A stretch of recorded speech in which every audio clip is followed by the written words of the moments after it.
L'autre matin, j'étais étendu sur mon lit. Je venais de sortir du sommeil. J'avais placé mes mains derrière ma tête et je me reposais, la tête appuyée contre l'oreiller. Alors, j'ai commencé à me demander comment ce serait de l'autre côté. Je me rendais compte que, si je vivais aussi vieux que les miens, j'avais déjà vécu plus que la moitié de ma vie. Et je voulais faire plus pour le Seigneur avant de quitter cette vie. J'ai entendu une voix qui disait « Tu ne fais que commencer. Continue le combat.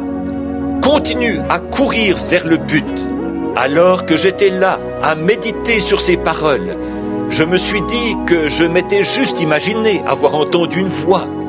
La voix a dit de nouveau « Continue le combat. Continue à avancer.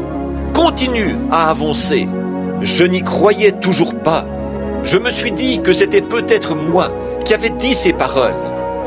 Je me suis mordu les lèvres. Je me suis mis la main sur la bouche et j'écoutais. La voix a parlé de nouveau. Continue simplement à courir vers le but.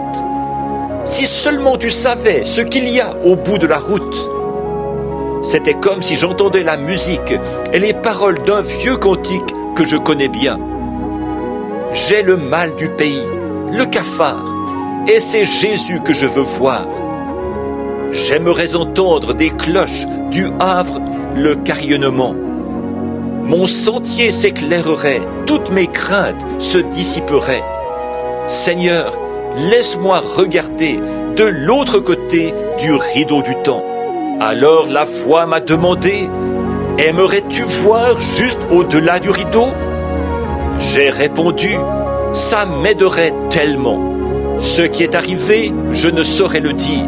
Si j'étais dans mon corps ou hors de mon corps, ou si c'était un ravissement, je ne sais pas. Mais ce n'était comme aucune vision que j'ai déjà eue. Je pouvais voir le lieu où j'avais été ravi. Et je pouvais me voir étendu là-bas sur mon lit. Je me suis dit, ça c'est bizarre. Il y avait là un grand nombre de personnes. Elles accouraient vers moi pour m'accueillir, en criant, « Oh, notre précieux frère !» D'abord, des jeunes femmes sont venues. Elles avaient l'air d'être au début de la vingtaine. Et elles m'étreignaient en disant, « Notre précieux frère !» Des jeunes hommes, dans toute la splendeur virile de la jeunesse, les yeux étincelants comme des étoiles au plus sombre de la nuit, les dents blanches comme des perles, ils m'étreignaient en disant « Notre précieux frère !» Alors j'ai remarqué que j'étais moi aussi redevenu jeune. Je me suis regardé là et je me suis retourné pour regarder mon vieux corps étendu sur le lit, les mains derrière la tête. J'ai dit « Je ne comprends pas ». Je me suis mis à essayer de comprendre quel était ce lieu où j'étais. Et alors, j'ai commencé à prendre conscience qu'il n'y avait pas d'hier et pas de demain là-bas. Personne ne semblait se fatiguer. Alors qu'une multitude de jeunes femmes, les plus belles que j'ai jamais vues, me sautaient au cou, j'ai constaté qu'il y avait seulement un grand sentiment d'amour qui m'envahissait, sans aucune attraction physique, comme c'est le cas dans le comportement humain. J'ai remarqué que ces jeunes femmes avaient toutes les cheveux qui leur descendaient jusqu'à la ceinture et que leur jupe leur arrivait à la cheville. Ensuite, Hope, ma première femme, m'a serré dans ses bras et elle a dit « Mon précieux frère ». Puis, une autre jeune femme m'a serré dans ses bras et Hope s'est retournée et a serré cette jeune femme dans ses bras. J'ai dit « Je ne comprends pas. Ceci, c'est quelque chose de totalement différent de notre amour humain. Je ne veux pas retourner dans ce vieux corps étendu sur le lit. » Alors, une voix m'a parlé. « Ceci, c'est ce que tu as prêché. C'est le Saint-Esprit. Ceci, c'est l'amour parfait. On ne peut pas entrer ici si on ne l'a pas. » Ensuite, on m'a pris et on m'a fait asseoir à un endroit élevé. Il y avait tout autour de moi un grand nombre d'hommes et de femmes dans la fleur de leur jeunesse. Ils criaient de joie. « Oh, notre précieux frère, nous sommes tellement heureux de te voir ici. » Je me suis dit, je ne rêve pas, car je peux voir ces gens, et je peux voir mon corps étendu là-bas sur le lit. La voix m'a parlé. Tu sais, il est écrit dans la Bible que les prophètes étaient recueillis auprès des leurs. J'ai dit, oui, je me souviens d'avoir vu ça dans les Écritures. Mais il n'y a pas autant de Branham que ça. La voix a répondu, ce ne sont pas des Branham, ce sont des convertis, ceux que tu as conduits au Seigneur. Certaines de ces femmes, que tu trouves si jeunes et si ravissantes, avaient plus de 90 ans quand tu les as conduites au Seigneur. Ce n'est pas étonnant qu'elles crient « Mon précieux frère !»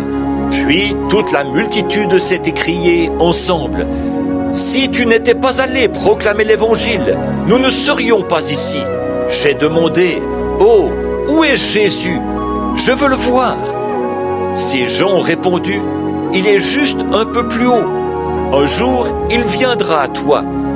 Tu as été envoyé comme chef, et quand Dieu viendra, il te jugera selon ce que tu as enseigné. » J'ai demandé « Est-ce que Paul et Pierre devront, eux aussi, être jugés comme ça? » La réponse a été « Oui. » J'ai dit « J'ai prêché ce qu'ils ont prêché. » Je n'en ai pas dévié ni d'un côté ni de l'autre.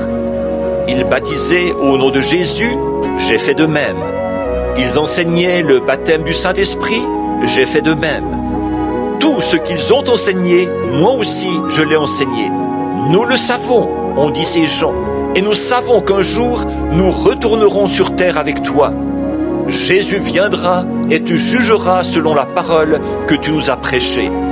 Après, tu nous présenteras à lui, et tous ensemble, nous retournerons sur terre pour y vivre pour toujours. J'ai demandé, est-ce que je dois retourner sur terre maintenant? Ils ont répondu, oui, mais continue à courir vers le but. Alors que je commençais à quitter ce lieu de beauté et de joie, aussi loin que je pouvais voir, des gens venaient vers moi pour m'étreindre. Ils criaient, mon précieux frère. Tout à coup, j'étais de nouveau sur le lit.